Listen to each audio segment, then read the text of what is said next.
छोटी भी चीज़ करें तो वो मेरे ख्याल से पूरी ज़िंदगी के लिए काफ़ी होगी।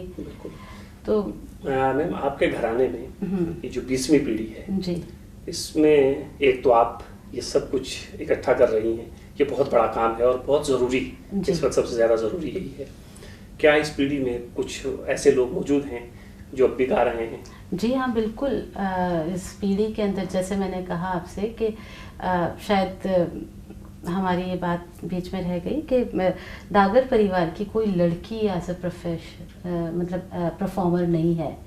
वो गाने में कोई नहीं, हमारे यहाँ लड़कियाँ अलाउ नहीं है गाने के लिए। तो अभी तक भी इस पीढ़ी में लड़कियाँ कोई गा नहीं रही हैं, शागिर्द बहुत हैं पर लड़के सारे जितने भी हैं वो परफॉर्म कर रहे हैं।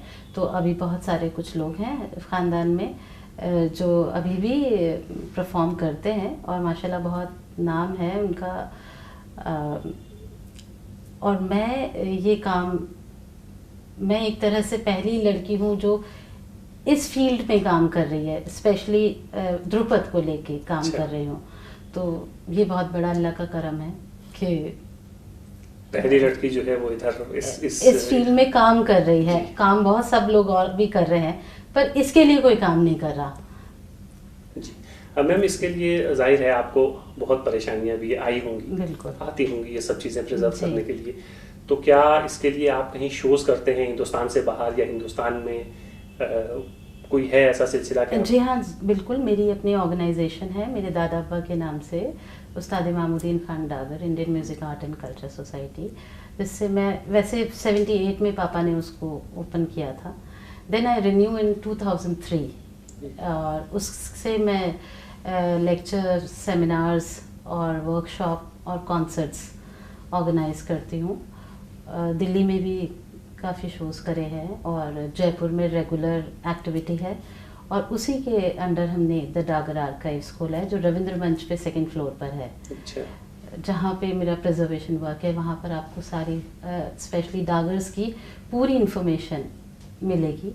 फ़ोटो गैलरी, म्यूज़िक, ख़ानदानी शजरा और सब चीज़ें और सब भी कुछ साथ जो भी कुछ। मैम जाहिर है आपकी दिलचस्पी मौसीकी में है ये सब चीज़ों में, तो ये डागर आर्काइव्स जो है जाहिर है इसमें आप डागर की वो सब चीज़ें इकट्ठी कर रही हैं। आगे कोई मंसूबा आपका ऐसा है कि आप इसके अलावा बाकी जो घराने हैं उनकी ऐसी चीज़ें जो अब हमारे सामने नहीं हैं उनको आप प्रिजर्व करें, कुछ ऐसी कोशिशें आप करने जा रही हैं या करेंगी? बिल्कुल, वो हमारे प्लान में है कि हम ये डागर्स का जो सिलसिला है वो तो है ही, क्योंकि उसमें भी गायन और वादन हमारे यहाँ 2 तरह के वो हैं ट्रेडिशन। तो उसमें भी हम, और फिर मैं चाह रही हूँ कि पखावज को भी हम प्रिजर्व करें और रुद्रवीणा को भी हम प्रिजर्व करें क्योंकि वो भी हमारा ख़ानदान का एक सिलसिला है।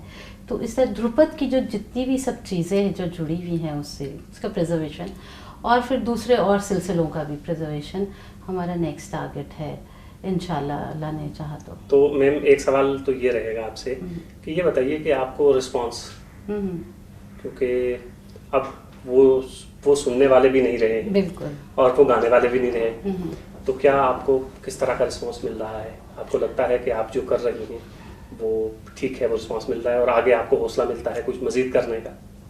रिस्पॉन्स तो और हौसला तो काफ़ी लोग देते हैं। बहुत अच्छा काम कर रहे हैं आप, बहुत बेहतर काम कर रहे हैं, होना भी चाहिए। और अच्छा रिस्पॉन्स है पर 50-50 वाला मामला है, क्योंकि क्लासिकल के लिए स्पेशली सच में बहुत मुश्किल दौर है और बड़ा मुश्किल से लोग बाग इस तरफ आते हैं। तो उनको लाना पड़ता है, उनको समझाना पड़ता है और बताना पड़ता है कि ये भी बहुत ज़रूरी चीज़ है।